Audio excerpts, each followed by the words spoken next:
ഇപ്പൊ ഞാൻ ക്രിസ്റ്റഫർ ഇന്നലെ കണ്ടു. എന്റെ അടുത്തിരിക്കുന്ന ആള് സ്ക്രീനിൽ വന്നപ്പോഴത്തേക്കും ഇത് സെൽവി, അത് തൊട്ടപ്പുറത്ത് അവര് സെൽവി. ഫാമിലി ഭാര്യ പടം കാണത്തില്ല എന്ന് പറഞ്ഞു. അതെ, ഇന്നലെയും കൂടി ഞാൻ ചോദിച്ചു, ഞാൻ നിനക്ക് ടിക്കറ്റ് എടുത്ത് തരട്ടെ. വേണ്ട, I can't see you like that എന്ന് പറഞ്ഞു. അമ്മയ്ക്ക് അറിയില്ല സത്യം. ഇപ്പൊ ഇന്ന് അവർക്ക് ടിക്കറ്റ് എടുത്തിട്ടുണ്ട്, അമ്മ പോയി കാണുമ്പോ.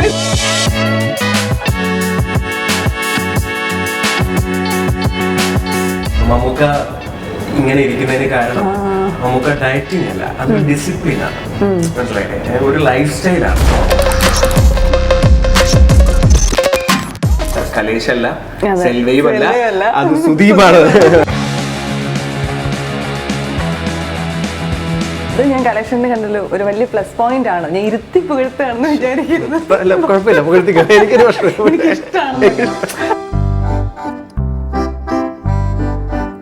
ഒരു മീഡിയയിൽ നിന്നും ഒരാള് എന്നോട് ചോദ്യം ചോദിക്കാൻ വരുമ്പോ പെട്ടെന്ന് നമുക്ക് നിനക്ക് അറിയാവോന്ന് ചോദിക്കുമ്പോഴേ അത് ഭയങ്കര ഒരു മൊമെന്റ് ആയിരുന്നു. നിങ്ങളും പറഞ്ഞു എവിടെയായിരുന്നു എന്നൊക്കെ പറഞ്ഞ് ചോദിച്ചപ്പോൾ ഞാൻ പറഞ്ഞു അങ്ങനെ ഒരു കുറെ തിയേറ്റർ ആർട്ടിസ്റ്റായിട്ടും ഡബിങ് ആർട്ടിസ്റ്റായിട്ടും ഒക്കെ കുറച്ച് സ്ട്രഗിൾ ചെയ്യേണ്ടി വന്നു. അപ്പൊ ഇനി പിടിച്ച് കയറിക്കോണം കേട്ടോ എന്നൊക്കെ പറഞ്ഞിട്ട് ഇങ്ങനെ ഒന്ന് ഷോൾഡറിലെ ടാപ്പ് ചെയ്തു. അതെ അതെ.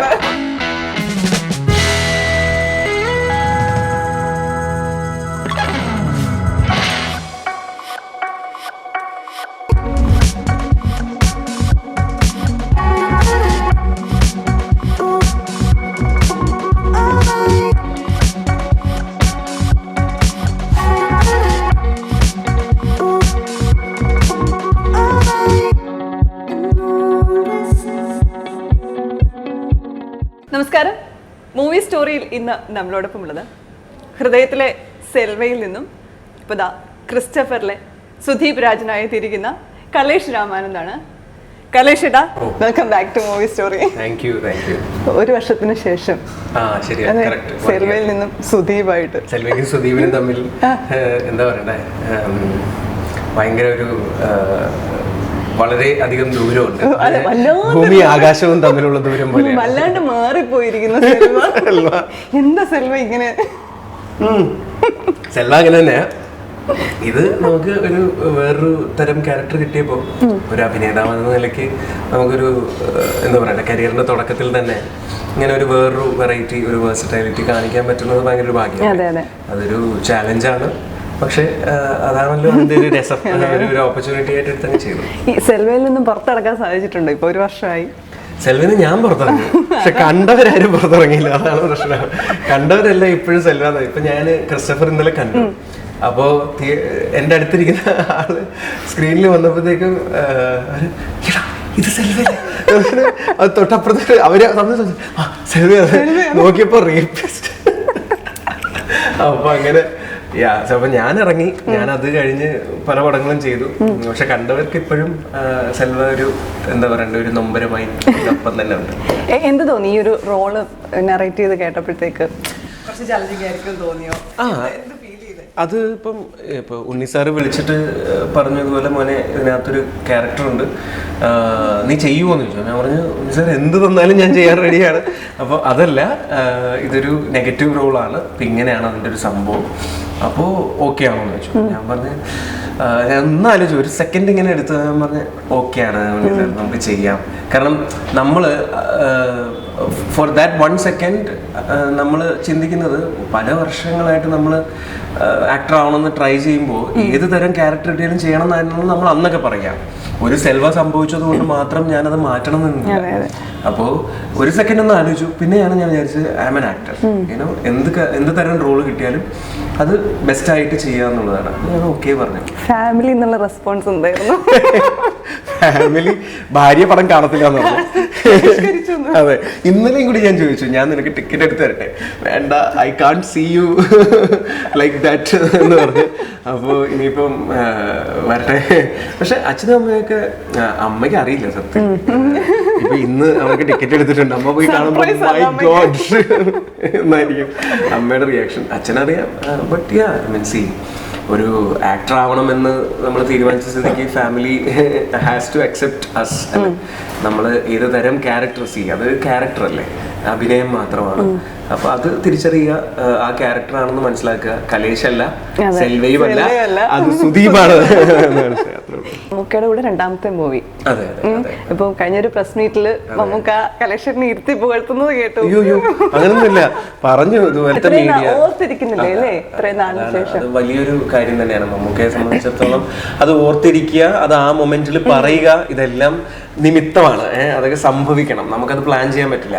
ഒരു മീഡിയയിൽ നിന്നും ഒരാൾ എന്നോട് ചോദ്യം ചോദിക്കാൻ വരുമ്പോൾ പെട്ടെന്ന് മമ്മൂക്ക കയറി നിനക്ക് അറിയാവോ എന്ന് ചോദിക്കുമ്പോഴേ അത് ഭയങ്കര ഒരു മൊമെന്റ് ആയിരുന്നു. അപ്പൊ പിന്നെ ഈ ക്യാരക്ടറിനെ കുറിച്ച് സംസാരിച്ച് തുടങ്ങിയപ്പോഴും മമ്മൂക്ക പറഞ്ഞു. അപ്പം അതെന്താ പറയണ്ടേ, അത് എപ്പോഴും അങ്ങനെ സംഭവിക്കില്ല. അത് അങ്ങനെ ആ നിമിഷം സംഭവിച്ചതിന് ദൈവത്തിനോട് നന്ദി. ലൊക്കേഷനിൽ വെച്ച് കണ്ടപ്പോ പരിചയം പുതുക്കിയോ അതോ മനസ്സ് തിരിച്ചറിഞ്ഞോ? ഇല്ല, മമ്മൂക്ക എന്നെ തിരിച്ചറിഞ്ഞില്ല.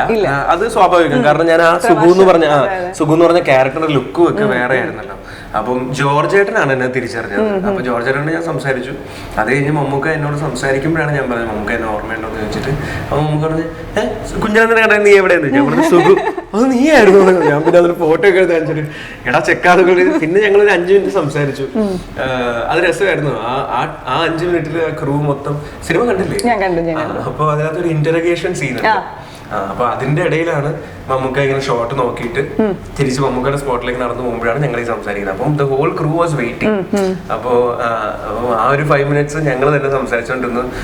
ഉണ്ണി സാറും എല്ലാവരും ഇങ്ങനെ ഷോട്ടിന് വേണ്ടിയിട്ട് വെയിറ്റ് ചെയ്യുന്നു. മമ്മൂക്ക എന്തൊക്കെയോ കുറെ കാര്യങ്ങളും ഒക്കെ പറഞ്ഞ് എവിടെയായിരുന്നോ താൻ എന്നൊക്കെ പറഞ്ഞ് ചോദിച്ചപ്പോൾ ഞാൻ പറഞ്ഞ അങ്ങനെ ഒരു കുറെ തിയേറ്റർ ആർട്ടിസ്റ്റായിട്ടും ഡബിങ് ആർട്ടിസ്റ്റുമായിട്ടും ഒക്കെ കുറച്ച് സ്ട്രഗിൾ ചെയ്യേണ്ടി വന്നു. അപ്പൊ ഇനി പിടിച്ച് കയറിക്കോണം കേട്ടോ എന്നൊക്കെ പറഞ്ഞിട്ട് ഇങ്ങനെ ഒന്ന് ഷോൾഡറിൽ ടാപ്പ് ചെയ്തു. അതെ അതെ, ശരിയല്ലേ, അത് ഞാൻ ഓർത്തില്ല. ബട്ട് അങ്ങനെ ഒരു എൻകറേജിങ് ആയിട്ടുള്ള ഒരു കോൺവെർസേഷൻ ഉണ്ടായിരുന്നു. ഈ ക്രിസ്റ്റഫർ ഇന്നലെ ഇറങ്ങി, ഇന്നതേ ഹൃദയം റീ റിലീസ് ആണ്. ഇപ്പൊ എനിക്ക് ഇൻസ്റ്റയില് കുറെ മെസ്സേജസ് ഇങ്ങനെ ഹൃദയം റീ റിലീസ്, അത് വല്ലാത്തൊരു അതും ഒരു നിമിത്തം അല്ലെ. അതൊരിക്കലും നമ്മൾ പ്രതീക്ഷയില്ല. എനിക്ക് തോന്നുന്നു ഈ വാലന്റൈൻ വീക്ക് അല്ലേ, ഫെബ്രുവരി 14th. അപ്പൊ അതുകൊണ്ടാണ് സെലക്ടഡ് തിയേറ്റേഴ്സിൽ അതിങ്ങനെ ഇൻഫാക്ട് ചെന്നൈയിലും ഒക്കെ ഇറങ്ങുന്നുണ്ട്. അപ്പൊ അങ്ങനെ കുറെ പേര് ഇങ്ങനെ ടാഗ് ചെയ്ത് മെസ്സേജ് അയച്ചിട്ടുണ്ടായിരുന്നു. അത് രസമാണ്. അത് എന്താ പറയണ്ടേ, ഇപ്പൊ ഞാൻ ആലോചിക്കുമ്പോഴത്തേക്കും PVR ഇവിടെ കൊച്ചിയില് ക്രിസ്റ്റഫറും കളിക്കുന്നുണ്ട്, ഹൃദയവും ഉണ്ട്. അയ്യോ അങ്ങനല്ല, ഞാൻ ഇടയ്ക്ക് ഗ്യാപ്പ് കിട്ടുമ്പോഴൊക്കെ ചെയ്യുന്നുണ്ട്. പക്ഷെ ഇപ്പൊ പണ്ടത്തെ പോലെ വിളിക്കുമ്പോ ആൾക്കാർ വിളിക്കുമ്പോ അയ്യോ തള്ളു കാണുന്നു വിചാരിക്കും ആൾക്കാർ. അല്ലല്ല, എനിക്ക് ചെയ്യണമെന്നുണ്ട്. പക്ഷെ ഐ മീൻ താങ്ക്ഫുള്ളി നമ്മൾ ആഗ്രഹിച്ച ഒരു ആക്ടർ ആവാൻ വേണ്ടിയിട്ടല്ലേ. അപ്പോൾ അത്യാവശ്യം ആക്ടിങ്ങിൽ കുറച്ച് നല്ല ഓപ്പർച്യൂണിറ്റീസ് കിട്ടി ബിസി ആയിട്ട് പോകുന്നത് കൊണ്ട് പലപ്പോഴും ഇപ്പൊ സിനിമയ്ക്കൊക്കെ ഡബ് ചെയ്യാൻ വേണ്ടി വിളിക്കുമ്പോൾ എനിക്ക് പോകാൻ പറ്റാറില്ല. അത് ഇപ്പം റീസെന്റ് ഏതായിരുന്നു മറ്റേ ജയ ജയ ജയ ഹേ, അത് തമിഴില് ഡബ് ചെയ്യുമ്പോഴത്തേക്കും ബേസിലിന് ചെയ്യാൻ വേണ്ടി വിളിച്ചു. പക്ഷെ പോണമെന്നുണ്ടായിരുന്നു. അപ്പം ഇതിന്റെ ഞാനപ്പം കുട്ടിക്കാനത്തെ ഷൂട്ടിലായിരുന്നു. അപ്പൊ ഒരു 3 ദിവസം കൂടി കഴിഞ്ഞിട്ട് ബ്രേക്ക് ആവും. അപ്പോൾ ഞാൻ വന്ന് ചെയ്യാന്ന് പറഞ്ഞു. പക്ഷെ അവർക്ക് ഉടനെ തന്നെ ചെയ്യണമെന്ന് പറഞ്ഞിട്ട് അങ്ങനെ പല ചെറിയ എന്താണ് കുറേ ഓപ്പർച്യൂണിറ്റീസ് അങ്ങനെ മിസ്സായി പോകുന്നുണ്ട്. എന്നാലും ഞാനിപ്പോൾ കഴിഞ്ഞൊരു 2 ആഴ്ചയായിട്ട് ഷൂട്ടില്ലായിരുന്നു. അപ്പോൾ ഞാൻ ചെന്നൈയിലുണ്ടായിരുന്നു. അപ്പോൾ കുറച്ച് ആഡ്സ് ഒക്കെ വന്നപ്പോൾ അതെല്ലാം ചെയ്തു കൊടുത്തു. അപ്പോൾ കുഴപ്പമില്ല, ചെയ്യണമെന്ന് ആഗ്രഹമുണ്ട്. പക്ഷെ ഇപ്പം ഒരു അഭിനേതാവായി കുറച്ചൊന്ന് ബിസി ആയതുകൊണ്ട് ചെയ്യാൻ പറ്റില്ല. നമ്മൾ സ്വപ്നം കണ്ടത് ആ ഒരു ഫീൽഡാണല്ലോ അല്ലേ, അവിടെ എത്തിപ്പെടണം. അതെ. പക്ഷെ എന്നാലും നമുക്ക് ഒരു പണിയും ഇല്ലാത്തപ്പോൾ നമുക്ക് പണി തന്ന് സഹായിച്ചവരാണ് ഈ ഡബിങ് ഇൻഡസ്ട്രിയിലുള്ള ഇൻചാർജ് ആയിട്ടുള്ള ആൾക്കാരെല്ലാം. അപ്പോൾ അവരൊക്കെ വിളിക്കുമ്പോൾ ഇപ്പോഴും പക്ഷെ അവർക്ക് സന്തോഷമാണ് കേട്ടോ. അവർ പറഞ്ഞ കലേശ ഇപ്പം ഞങ്ങളൊക്കെ വിളിച്ചാൽ വരുമോ അങ്ങനെയൊക്കെ ചുമ്മാ വെറുതെ ചോദിക്കും. പക്ഷെ എന്തായാലും സന്തോഷമുണ്ട് മോനെ, നീ ബിസി ആയിട്ട് തന്നെ ഇരിക്കുക. അപ്പം പക്ഷെ ഞാൻ എന്നാലും ചെന്നൈ തിരിച്ചെത്തുമ്പോഴത്തേക്കും ഞാൻ 1-2 പേരെങ്കിലും വിളിച്ചു പറയും, ചേച്ചി ഞാൻ ഇവിടെ ഉണ്ട്, എന്തെങ്കിലും ഉണ്ടെങ്കിൽ പറയൂ, ഞാൻ ഒരാഴ്ച ഇവിടെ ഉണ്ട്. അങ്ങനെ മാക്സിമം ചെയ്യാൻ ശ്രമിക്കാറുണ്ട്. അത് ഞാൻ കളക്ഷനിൽ കണ്ടല്ലോ ഒരു വലിയ പ്ലസ് പോയിന്റ് ആണ്. ഞാൻ ഇരുത്തി പുകഴ്ത്താണെന്ന് വിചാരിക്കുന്നത്. കുഴപ്പമില്ല, പുകഴ്ത്തിക്കോ, എനിക്കൊരു പറഞ്ഞു വല്ലപ്പോഴൊക്കെ അങ്ങനെ പുകഴ്ത്താറ്. അല്ല, നമ്മള് ഇങ്ങനെ ഹൃദയം കഴിഞ്ഞ നെക്സ്റ്റ് ഡേ തന്നെ നമ്മളൊരു ഇന്റർവ്യൂ എടുത്തിരുന്നു. ആദ്യത്തെ എനിക്ക് തോന്നുന്നു. അതെ, ആദ്യത്തെ ഞങ്ങൾ തന്നെ. ഞാൻ പിന്നെ എടുത്ത് പറയുന്നില്ലെന്നേ ഉള്ളൂ. ഞാനും പുകഴ്ത്തി കണ്ടില്ലേ, നൈസായിട്ട് പോയത് അങ്ങനെ. അല്ല, അതിനുശേഷം ഞാൻ എപ്പോ വിളിച്ചാലും കോൾ അറ്റൻഡ് ചെയ്യും. ഞാൻ വിചാരിച്ചു പിന്നെ ഒരു താര ജാടയിലൊക്കെ പോകുന്നു. പക്ഷേ ഇല്ല, അങ്ങനല്ല. എനിക്ക് പറ്റുമ്പോഴൊക്കെ ഞാൻ അല്ലെങ്കിൽ മിസ്സായി പോയി കഴിഞ്ഞാൽ ഇല്ലെങ്കിൽ മെസ്സേജ് ചെയ്യുകയൊക്കെ ചെയ്യും. ഞാൻ ഇപ്പൊ വേറൊരു സ്ഥലത്ത് ഞാൻ അത് പറഞ്ഞു. നമ്മള് ഇപ്പൊ ഈ കാര്യത്തിന് വേണ്ടിയിട്ടല്ല, നമ്മൾ സത്യത്തിൽ ഈ ഇൻഡസ്ട്രിയിൽ വരാൻ വേണ്ടിയിട്ട് ഈ കോൺടാക്ട് ബിൽഡ് ചെയ്യാനാണ് നമ്മൾ മാക്സിമം ശ്രമിച്ചിട്ടുള്ളത്. അപ്പം കോൺടാക്ട് ബിൽഡ് ചെയ്യാൻ പല വർഷങ്ങൾ എടുക്കും. ഇപ്പൊ ഈ ഉണ്ണി സാറിന്റെ അടുത്ത് തന്നെ ഞാൻ മിസ്റ്റർ ഫ്രോഡ് എന്ന് പറഞ്ഞ സിനിമയുടെ സെറ്റിൽ പോയാണ് ആദ്യം ഞാൻ ചാൻസ് ചോദിക്കുന്നത്. അതിനുശേഷം ഐ കെപ്റ്റ് എന്തുവാ എല്ലാ ദിവസവും മെസ്സേജ് അയച്ച് അങ്ങനല്ല, വെറുപ്പിക്കരുത്. പക്ഷെ നമ്മൾ ഓരോ എന്തെങ്കിലും ഒരു പ്രോജക്റ്റ് ചെയ്ത് കഴിഞ്ഞാൽ അത് അയച്ചു കൊടുക്കുക, സാർ ഇത് പറ്റുമെങ്കിൽ കാണും, മനസ്സിലായില്ലേ? അപ്പൊ ചിലപ്പോൾ പെട്ടെന്ന് ഒരു ദിവസമായിരിക്കും അവർക്ക് ഇങ്ങനൊരു പയ്യൻ ഉണ്ടായിരുന്നല്ലോ, അവനെ കുറിച്ച് ഞാൻ ഓർത്തില്ല. അപ്പൊ അങ്ങനെയൊക്കെയാ പലരും പറയാ, എടാ നിന്നെ കുറിച്ച് ഞാൻ ഓർത്തില്ല, പക്ഷെ നീ ഇപ്പൊ വിളിച്ചത് നന്നായി, അങ്ങനെ പറയും. അപ്പൊ നമ്മൾ വിളിക്കാൻ നമ്മൾ അങ്ങനെ ഒരു എന്താ പറയുക ഒരു ജാള്യത ഒന്നും കാണിച്ചിട്ട് കാര്യമില്ല. ഇപ്പം നമ്മള് ക്രിസ്റ്റഫർ കഴിഞ്ഞു, ഹൃദയം കഴിഞ്ഞു, കുറച്ച് ജനറലായിട്ട് അങ്ങ് ചോദിച്ചു. അതെ, കോഫിയും തുടങ്ങാം അല്ലേ? കോഫി വെച്ചി ഐസ്ക്രീം പാർലറിൽ കൊണ്ടുവന്ന് കോഫി വാങ്ങിച്ചു തന്നിട്ട് കോഫി വരട്ടി കോഫി ഇന്നലെ കിട്ടിയതില് കോഫി കോഫി ഭയങ്കര filter coffee, Madras filter coffee. അയ്യോ അത് വേറെ ലെവലാണ് കേട്ടോ. അങ്ങനെ ഫുഡൊക്കെ എക്സ്പ്ലോർ ചെയ്യുന്ന ആളാണോ? അത്യാവശ്യം. ഞാൻ അങ്ങനെ ഭയങ്കര ഫുഡി അല്ല, പക്ഷെ എനിക്ക് ടേസ്റ്റ് നോക്കാൻ ഇഷ്ടമാണ്. എല്ലാത്തിന്റെയും ടേസ്റ്റ് നോക്കണം. അധികം കഴിക്കാൻ ബുദ്ധിമുട്ടാണ്, പക്ഷെ എല്ലാത്തിന്റെയും ടേസ്റ്റ് നോക്കാൻ ഭയങ്കര ഇഷ്ടമാണ്. ഡയറ്റിംഗ് ഉണ്ടോ? അങ്ങനൊന്നുമില്ല. വർക്കൗട്ട് ഡയറ്റിങ് വർക്കൗട്ടും എല്ലാം ഈ ക്യാരക്ടറിനെ അനുബന്ധിച്ചിരിക്കും. കാരണം ഇപ്പൊ ഞാനിപ്പോ ചെയ്തൊരു പടത്തിൽ കുറച്ചൊന്ന് ലീൻ ആവാൻ പറ്റുമെന്ന് ചോദിച്ചു, അതുകൊണ്ട് കുറച്ചൊന്ന് ലീനായി. ഇതിൽ കൂടുതൽ അതെ, അല്ല പക്ഷെ സെൽവയുടെ ടൈമിലൊക്കെ കുറച്ച് ഹെൽത്തി ആയിട്ട് തന്നെയായിരുന്നു. അപ്പം പൊളിറ്റിക്കലി കറക്റ്റ് ആയിട്ട് പറഞ്ഞല്ലോ, ഹെൽത്തി ആയിട്ട്, നോട്ട് ചബ്ബി. പക്ഷെ അപ്പം ലീനാവാൻ പറഞ്ഞു, ലീനായി. ഇനിയിപ്പോ ഇത് മെയിൻറ്റെയിൻ ചെയ്യണം എന്നുള്ളതാണ് ഇപ്പം ഒരു ടാസ്ക് ആയിട്ടിരിക്കുന്നത്. പക്ഷെ അല്ലാതെ ഭയങ്കര ഡയറ്റിംഗ് ഒന്നുമില്ല. ഒരു ഞാൻ ഇപ്പൊ ഡയറ്റ് മമ്മൂക്ക ഇങ്ങനെ ഇരിക്കുന്നതിന് കാരണം നമുക്ക് ഡയറ്റിംഗ് അല്ല, അതൊരു ഡിസിപ്ലിൻ ആണ്, മനസ്സിലായിട്ടെ? ഒരു ലൈഫ് സ്റ്റൈലാണ്. നമ്മളിപ്പോ ഡയറ്റ് ചെയ്യാന്ന് പറഞ്ഞാൽ 20 ദിവസം ഡയറ്റ് ചെയ്തിട്ട് പിന്നെ 3 ദിവസം കൊണ്ട് അതെല്ലാം തിരിച്ചു പിടിക്കുന്നതല്ല, അതല്ല വേണ്ടത്. അതെ, അപ്പം നമ്മള് 30 ദിവസം കഷ്ടപ്പെട്ടിട്ട് 3 ദിവസം കൊണ്ട് അത് കുളവാക്കുക എന്ന് പറയുന്നത്. പക്ഷെ that you are putting your body through അല്ലോ, അതല്ല വേണ്ടത്. ശരിക്കും പറഞ്ഞു കഴിഞ്ഞാൽ ഒരു ഡിസിപ്ലിൻ ഉണ്ടാവുക, എല്ലാം വാരി വെച്ച് കഴിക്കാതിരിക്കുക, ഫ്രൈഡ് ഐറ്റംസ് ഒക്കെ കുറച്ചൊന്ന് കുറയ്ക്കുക, അതൊക്കെ നല്ലതാണ് ഒരു പ്രായത്തിന് ശേഷം. അപ്പം ഇപ്പൊ മമ്മൂക്കയൊക്കെ അതിനൊക്കെ വലിയൊരു ഇൻസ്പിറേഷൻ അല്ലേ നമുക്ക്. അപ്പൊ അതുകൊണ്ട് അങ്ങനെ ഭയങ്കരമായ ഡയറ്റിംഗ് ഇല്ല, പക്ഷെ ചെറിയൊരു ഡിസിപ്ലിൻ ഉണ്ട്. അങ്ങനെ ഇപ്പൊ പറഞ്ഞ മമ്മൂക്കയുടെ ഡയറ്റിന്റെ കാര്യം പറഞ്ഞു, അതുപോലെ നോക്കി കണ്ടുപിടിച്ച് എന്തെങ്കിലും ഉണ്ടോ അവിടുന്ന് സെറ്റിൽ നിന്നോ? ഇത്രയും ദിവസം ഇൻവോൾവ്മെന്റ് ഭയങ്കരമാണ്. കാരണം ഇപ്പം ഓരോ സീനും കാണുക, അതെങ്ങനെ ബെറ്റർ ആക്കാമെന്ന് നോക്കുക. ഇൻഫാക്ട് ഞങ്ങളുടെ ഈ അസോസിയേറ്റ് ഡയറക്ടർ ഒരിക്കൽ മമ്മൂക്ക 2-3 ദിവസം ഷൂട്ടില്ലായിരുന്നു മമ്മൂക്കയ്ക്ക്. പക്ഷെ തിരിച്ചു വന്നിട്ട് മമ്മൂക്ക ജോയിൻ ചെയ്തപ്പോഴത്തേക്കും മറ്റു ദിവസങ്ങളിലെ റഷസ് ഒക്കെ കണ്ടു, കൊള്ളാന്ന് പറഞ്ഞു എന്ന് പറഞ്ഞു. അപ്പൊ ഞാൻ വിചാരിച്ചാൽ മമ്മൂക്ക അത് കണ്ടു. അതല്ല, മമ്മൂക്ക കഴിഞ്ഞ ദിവസം ഇന്നലെ വൈകുന്നേരമാണ് എത്തിയത് ശ്രീലങ്കയിൽ നിന്ന്. അപ്പോ മമ്മൂക്ക ജസ്റ്റ് ഒന്ന് ആ റഷസ് ഒന്ന് കാണിച്ചെന്ന് പറഞ്ഞു, കണ്ടു, എന്നിട്ട് കൊള്ളാന്ന് പറഞ്ഞു. അപ്പൊ ഞാൻ പറഞ്ഞു, ഓ ഈ മനുഷ്യൻ ഇതിന്റെ ആവശ്യമില്ല. കാരണം നമുക്ക് ഇല്ലാത്ത സീൻസ് ആണ്, മേ ബി പിന്നീട് കണ്ടാലും മതി. പക്ഷെ ഒരു ഇൻവോൾവ്മെന്റ് ഉണ്ടല്ലോ, മറ്റു സീൻസ് ഒക്കെ എങ്ങനെ വന്നിട്ടുണ്ട് ഒന്ന് കാണിച്ച് എന്ന് പറഞ്ഞിട്ട് കണ്ടിട്ട് അതൊന്നും കൊള്ളാലോ, നന്നായി ചെയ്യുന്നല്ലോ എന്നൊക്കെ പറയുന്നതിന്റെ ഒരു അത് ഈ പാഷൻ എന്ന് പറയുന്നതേ ആ വാക്കിന് വലിയൊരു അർത്ഥമുണ്ട്. ഇത്രയും വർഷമായിട്ടും പുള്ളി ഇങ്ങനെ ഇൻവോൾവ്മെന്റ് കാണിക്കാൻ കാരണം he's really passionate about what he's doing. നമ്മൾ വെറുതെ പാഷൻ എന്നുള്ള വാക്കുകളൊക്കെ പറഞ്ഞു, it is my passion you know, പക്ഷെ ചെയ്യുന്ന വേറെ എന്തെങ്കിലും പണിയായിരിക്കും. If it is your passion then do that no. പക്ഷെ അങ്ങനല്ല. അതാണ് ഇത്രയും പാഷനേറ്റ് ആയിട്ടിരിക്കുക, ഇത്രയും ഇൻവോൾവ് ആയിട്ടിരിക്കുക, ഇത്രയും കമ്മിറ്റഡ് ആയിട്ടിരിക്കുക, അതൊക്കെ തന്നെ ഭയങ്കര ഒരു പഠനമല്ലേ. കണ്ടുപിടിച്ചു.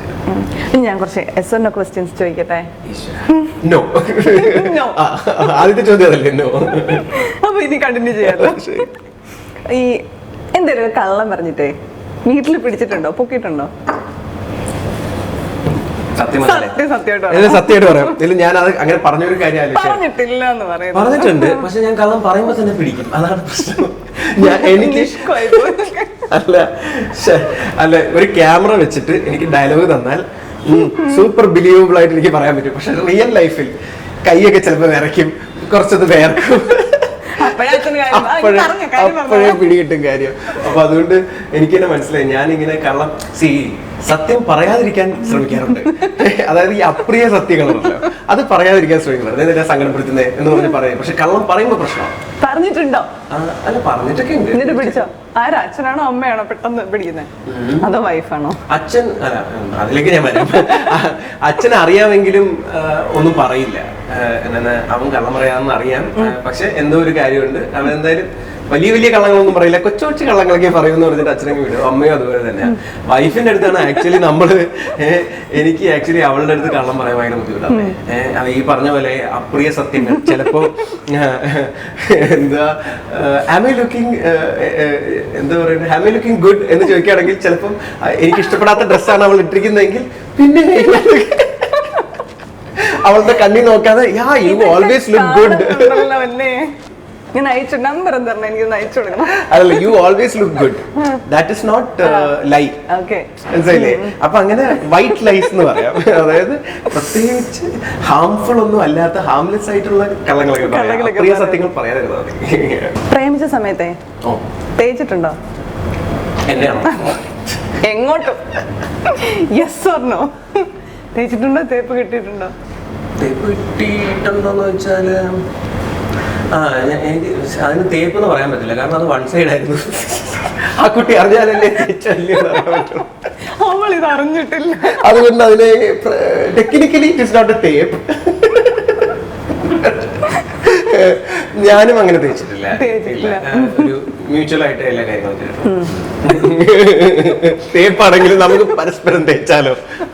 അയ്യോ, അങ്ങനെ പരസ്പര സമ്മതത്തോടു കൂടി അതെ തേച്ചിട്ടുള്ളൂ. സിനിമയില് അനൂപ് ഗോൾ അടിക്കുന്നത്,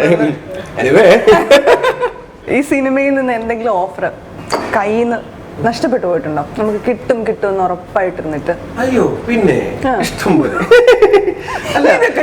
അതെ അതെ, അല്ല നമ്മൾ ഇത്രയും കാലം നമ്മള് ഷുവർ ആയിട്ടിരുന്ന ഒരു സാധനം ലാസ്റ്റ് മൊമെന്റ് പോയിട്ടുണ്ടോ? ഷൂട്ട് തുടങ്ങിയിട്ട് പോലും പോയിട്ടുണ്ട്. 2 ദിവസം ഞാൻ ഷൂട്ട് ചെയ്തതിനു ശേഷം പിന്നെയാണ് ഞാൻ മനസ്സിലാക്കുന്നത് ഇവരെന്നെ വിളിച്ചില്ലല്ലോ എന്നൊക്കെ. സിനിമയിലെ ആദ്യത്തെ കോപ്പയർ ആരായിരുന്നു? അല്ലേ? സിനിമയിലെ ആദ്യത്തെ പേര്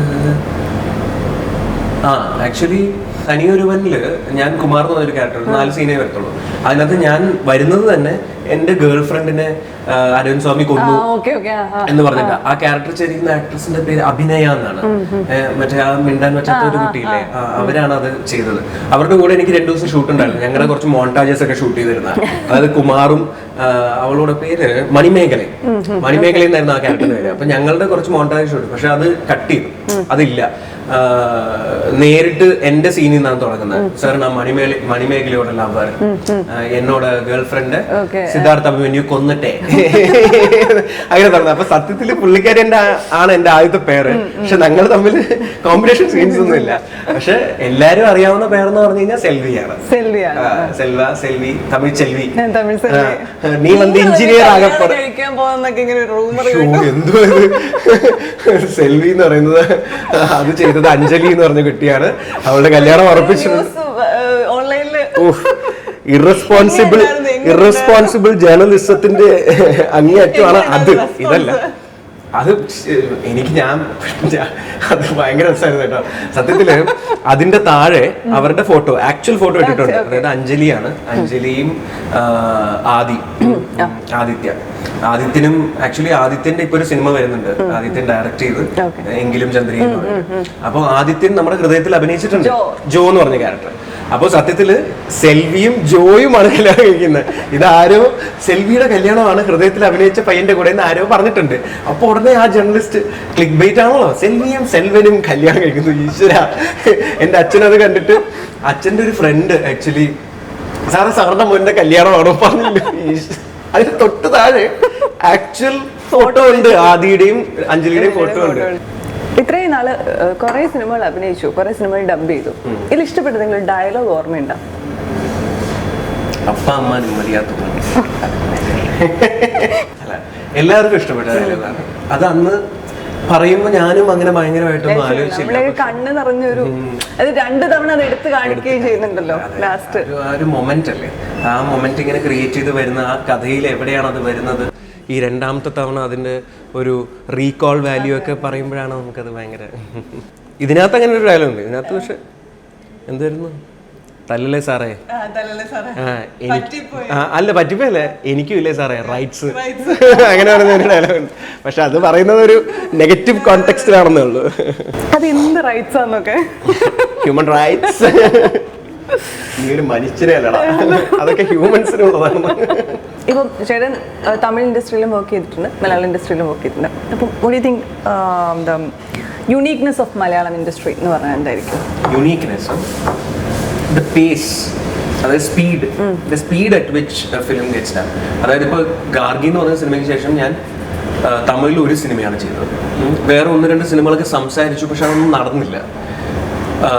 പക്ഷെ ഹൃദയത്തിന് ശേഷം ഞാൻ മലയാളത്തിൽ ഏകദേശം 4 സിനിമയോളം കംപ്ലീറ്റ് ചെയ്തു കഴിഞ്ഞ ഒരു കൊല്ലം. അപ്പോൾ മലയാളത്തിലെ സിനിമകളുടെ പ്രീ പ്രൊഡക്ഷൻ കഴിഞ്ഞാൽ പിന്നെ ഒരു ചാർട്ടിങ് ഉണ്ടല്ലോ, ഷൂട്ടിന്റെ ചാർട്ടിങ്, അത് ഭയങ്കര പക്കയാണ്. ഇതുവരെ ഞാൻ അറ്റ്ലീസ്റ്റ് ചെയ്തിട്ടുള്ള സിനിമകളിലെല്ലാം ഭയങ്കര പക്ക ചാർട്ടിങ് ആണ്. ഡേറ്റ്സ് ഒക്കെ, പിന്നെ കുറെ ആർട്ടിസ്റ്റുകളും ഒക്കെ അങ്ങോട്ടും ഇങ്ങോട്ടും ഒക്കെ ഡേറ്റ്സ് അഡ്ജസ്റ്റ് ചെയ്യുക. വലിയ വാക്ക് തർക്കങ്ങളോ അങ്ങനത്തെ പ്രശ്നങ്ങളോ ഒന്നും ഇല്ല സത്യത്തിൽ. മലയാളത്തിൽ എന്താ പറയണ്ടേ, എല്ലാവരും അങ്ങോട്ടും ഇങ്ങോട്ടും കോപ്പറേറ്റ് ചെയ്ത് മാക്സിമം. ഈ കൺട്രോളേഴ്സ് ഇല്ലേ, പ്രൊഡക്ഷൻ കൺട്രോളേഴ്സിന് മിക്ക ആളുകൾക്കും അങ്ങോട്ടും ഇങ്ങോട്ടും അറിയാം. കാരണം അത് ഏത് പടവാ, അതിന്റെ കൺട്രോളർ പുള്ളിയല്ലേ, ഞാൻ പുള്ളിനൊന്നും വിളിക്കുന്നത്. അപ്പൊ നമുക്ക് പോലും ബുദ്ധിമുട്ട് തരാതെ അവര് തന്നെ അങ്ങോട്ടും ഇങ്ങോട്ടും സംസാരിക്കും. ഞാൻ സംസാരിച്ചിട്ടുണ്ട്, നമുക്ക് ഇങ്ങനെ അഡ്ജസ്റ്റ് ചെയ്യാം. തമിഴിൽ ഞാനിപ്പോ ഒരു 2-3 സിനിമകൾ ചെയ്തിട്ടുള്ളൂ. അപ്പോൾ തമിഴിൽ സിനിമകൾ സംഭവിക്കാനും അതിന്റെ ഒരു പ്ലാനിങ്ങിനും ഷൂട്ടിനും എല്ലാത്തിനും അത്യാവശ്യം കുറച്ച് സമയമെടുക്കും. അപ്പോൾ ആ ഒരു pace of shoot and completing the film മലയാളത്തിൽ കുറച്ച് കൂടുതൽ പെട്ടെന്ന് സംഭവിക്കുന്നു. പിന്നെ അതിൽ പല ഘടകങ്ങളുണ്ട്. നമ്മുടെ സിനിമകൾ സത്യത്തിൽ ചെറിയ സിനിമകൾ അല്ലെങ്കിൽ ചെറിയൊരു ബഡ്ജറ്റിൽ ഒരുങ്ങുന്ന സിനിമകളായിരിക്കും. ചിലപ്പോൾ അവിടെ കുറച്ചുകൂടി വലിയ ക്യാൻവാസിൽ വലിയ രീതിയിൽ ചെയ്യുന്ന സിനിമകളായിരിക്കാം. അപ്പോൾ കുറച്ചുകൂടി സമയം എടുക്കും. ഇനി എന്തൊക്കെയാണ് വരാൻ പോകുന്ന പ്രോജക്ട്സ്? മലയാളത്തിൽ ഞാനൊരു 4 സിനിമയോളം ചെയ്തു. അതിൽ ഉടനെ വരാനിരിക്കുന്ന ഇമ്പം എന്ന് പറഞ്ഞ സിനിമ, അത് ഞാൻ ദീപക് ഇതിനകത്തുണ്ട്. ദീപക് പറമ്പോൾ, പിന്നെ ലാലു അലക്സ്, ഷാദിക്ക, അങ്ങനെ കുറേ ആക്ടേഴ്സ് ഉണ്ട് അതിനകത്ത്. അതും ഒരു ഫീൽ ഗുഡ്, കുറച്ചൊരു പൊളിറ്റിക്കൽ ഡ്രാമ പോലെയൊക്കെ ഉള്ളൊരു സംഭവമാണ്. പുതിയ ഡയറക്ടറാണ്, ഡെബ്യൂ ഡയറക്ടറാണ് ശ്രീജിത്ത് ചന്ദ്രൻ എന്ന് പറഞ്ഞിട്ട്. പുതിയ പ്രൊഡ്യൂസറാണ് മാത്യു മാമ്പ്ര സിനിമാസിന്റെ ബാനറിൽ. സോ അതായിരിക്കും മിക്കവാറും ഉടനെ അടുത്ത റിലീസ് ഇമ്പമായിരിക്കും. അതിൽ പക്ഷെ ഒരു മുഴുനീള കഥാപാത്രമാണ്, ഇതുവരെ കണ്ടിട്ടുള്ളത് പോലെയല്ല, ഒരു ഫുൾ ലെങ്ത് ഉണ്ട്. പിന്നെ നീരജ എന്ന് പറഞ്ഞൊരു സിനിമ ചെയ്തു ശ്രുതി രാമചന്ദ്രന്റെ കൂടെ. പിന്നെ അത് കൂടാതെ ഒരു പടം കൂടി ചെയ്തിട്ടുണ്ട്, അത് അനൗൺസ് ആയിട്ടില്ല. അപ്പോൾ അത് പറയട്ടെ. തമിഴിലൊരു പടം ചെയ്തു. തമിഴിൽ ആക്ച്വലി ഹൃദയത്തിന് ശേഷം അതെ, അപ്പൊ അതില് സായി പല്ലവിയുടെ കൂടെയായിരുന്നു. തമിഴിൽ അത് കഴിഞ്ഞൊരു പടം ചെയ്തു. അപ്പൊ അത് ലിജോ മോളും ഞാനാണ് അതിനകത്ത് ലീഡായിട്ട് ചെയ്തത്. നമ്മുടെ ജിയോ ബേബി സാറില്ലേ, ഗ്രേറ്റ് ഇന്ത്യൻ, അദ്ദേഹമാണ് പ്രൊഡ്യൂസ് ചെയ്യുന്നത്. അപ്പോ ജയപ്രകാശ് രാധാകൃഷ്ണൻ എന്ന് പറഞ്ഞിട്ട് ഡയറക്ടർ ലെൻസ് എന്ന് പറഞ്ഞ പടം ചെയ്ത് പുള്ളിയാണ് ഡയറക്ട് ചെയ്യുന്നത്. അപ്പൊ അതും മിക്കവാറും ഒരു 2-3 മാസങ്ങളിൽ റിലീസാവും. കുഴപ്പമില്ല. ഇഷ്ടംപോലെ സിനിമ ഉണ്ട് റിലീസ് ആവാനും. ഇനിയും വരട്ടെ. അടുത്ത ഇന്റർവ്യൂ നമുക്ക് പ്ലാൻ ചെയ്യണം, പെട്ടെന്ന് തന്നെ പ്ലാൻ ചെയ്യാൻ പറ്റും. നമ്മളിങ്ങനെ ഇതൊരു ആനുവൽ പരിപാടിയാണല്ലോ, ഇനി അടുത്ത കൊല്ലം ഇതേ സമയം വരട്ടെ. അല്ല, അത്രയും വെയിറ്റ് ചെയ്യാതിരിക്കട്ടെ. അല്ല, കാരണമല്ല, ഹൃദയം കഴിഞ്ഞ് മലയാളത്തിലൊരു സിനിമ റിലീസാവാൻ ഒരു കൊല്ലം എടുത്തു. ഹൃദയത്തിന്റെ കാര്യം പറയുമ്പോൾ അരുൺ നീലകണ്ഠൻ എവിടെ ഉണ്ട് ഇപ്പൊ? അരുൺ നീലകണ്ഠൻ പുള്ളി മൊറോക്കോയിലായിരുന്നു, തിരിച്ചു വന്നു, ഇപ്പൊ ചെന്നൈയിലുണ്ടെന്ന്. അല്ല, സംസാരിച്ചു ഇടയ്ക്ക്, കുഴപ്പമില്ല. Thank you so much.